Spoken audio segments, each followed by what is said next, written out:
Welcome back to the OSR Chronicles, our weekly walk through the strange, wonderful history of old school Renaissance gaming. Last week, we talked about the fall of TSR and how that corporate implosion, paired with WotC's early years, created this enormous pressure release in the hobby. A sense that the old ways were slipping away, that the game many of us started with was being lost in the churn. Well, that pressure needed somewhere to go, somewhere creative, somewhere loud.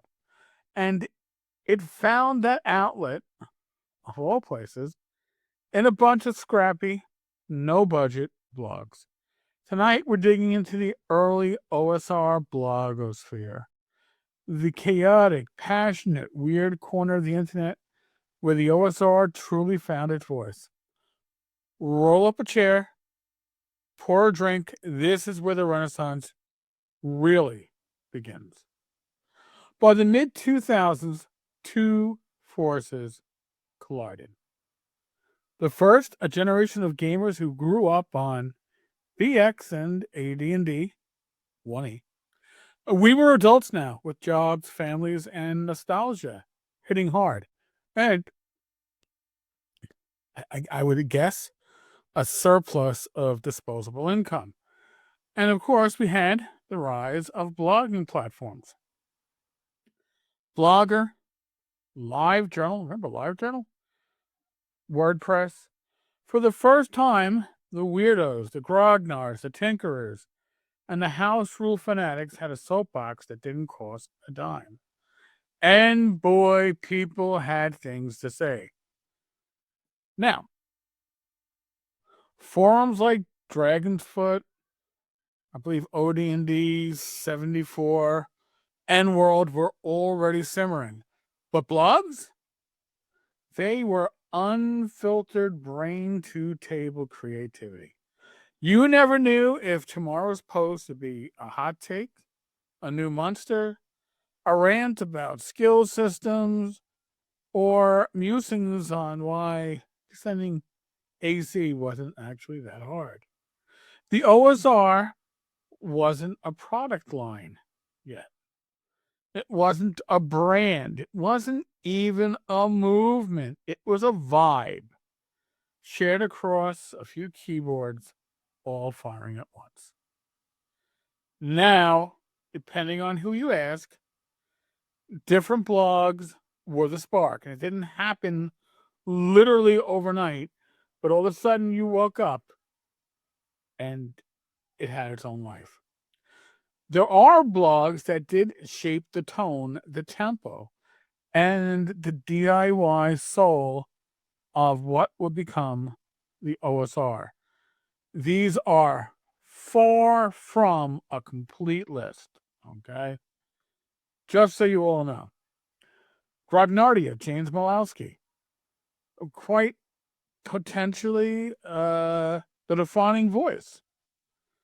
Daily posts, deep dives into TSR history, pulp fantasy roots, and the first shared vocabulary of the movement. Okay. Jeff Rients with Jeff's Game Blog, the godfather of gonzo. Carousing tables, off the wall creativity, and a reminder that old school gaming doesn't need to be dusty. It can be wild, loud, and joyous. Lamentations of the Flame Princess blog. James Raggy. Yes, before he was posing half naked for whatever reason. The chaotic punk influence. A willingness to push boundaries, break toys, and rebuild them into something strange, whether you loved it or hated it. It shaped much of the OSR's edge. Delta's D&D hotspot, Cyclopatron, and the blog era analysis, the number crunchers and philosophers, math, design talk, OD&D weirdness, and the early intellectual backbone of the movement.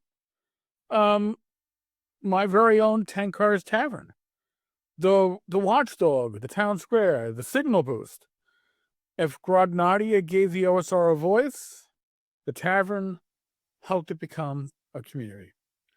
Bat in the Attic, Rob Conley, the cartographer of the early OSR. Rob's work on hexcrawling, campaign design, and world building became core reading for anyone trying to build a proper sandbox.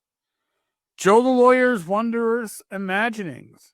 By the way, you get to see a lot of these people on this channel. Pure enthusiasm with a sharp eye for deep cuts, a mix of house rules, commentary, and remember this post that helped define the OSR's personality long before YouTube took over the place. And by the way, Joe got himself banned from N-World. That takes a special amount of talent. Gothridge Manor, Tim Shorts, the cozy but sharp heart of the OSR blog roll. Tim's micro-adventure seeds and short-form creativity quietly influenced a whole generation of zine writers. And there were more. Okay? Folks were covering new releases. Folks were doing the Dirty Dozen, I believe. D12 tables. Courtney Campbell had a blog back in the day. So many people that you look at today as creators, but they were bloggers too. You weren't watching a movement get built. You were reading it unfold post by post, comment by comment, link by link. Before Retroclones like Labyrinth Lord, Swords and Wizardry, OSRIC, Basic Fantasy RPG, and the like really took off, the OSR identity was basically forged in blog comments. The early blogosphere taught three big main principles. Rulings over rules, right? We talk about this. We talk about it in this channel. Not rule light, but rule flexible. Trust the DM. Let the fiction guide the mechanics. Stop treating the game like a legal document. Play the world, not the character. Exploration, resource pressure, random tables. The blogosphere brought those old school ideas back into focus. Creativity over canon. The early OSR wasn't about perfect fidelity to Moldvay or Gygax. It was about using those foundations to build something new, weirder, faster, more personal. That's why blogs mattered. They weren't products, they weren't gate-kept, they were, for lack of a better phrase, laboratories. The most powerful part of the early OSR wasn't the ideas, it was the blog roll culture. Every blog, or nearly every blog, linked to 30, 40, 50, 60, whatever, how many other blogs. Every comment section was a conversation. You read one dungeon key on Grognardia, clicked over to Rients for a carousing table, jumped to JB explaining initiative, you landed at the Tavern for the daily drama and a new house rule. It was organic. It was chaotic. And completely unlike the modern algorithm-driven world of YouTube.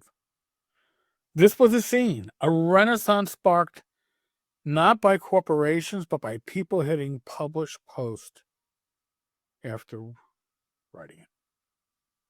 So, next Sunday, we will follow the spark from the blogosphere to the first wave of Retroclones. OSRIC, Labyrinth Lord, Basic Fantasy, Swords and Wizardry, the moment the OSR went from blog chatter to actual rulebooks, because once the blogs gave the movement a voice, the Retroclones gave it a body. And we've covered this a couple months ago, but we're going to have a slightly different angle on it this time. So we'll see you next week, folks. Grab your mugs, because we've only just begun. And as always, God bless and thank you.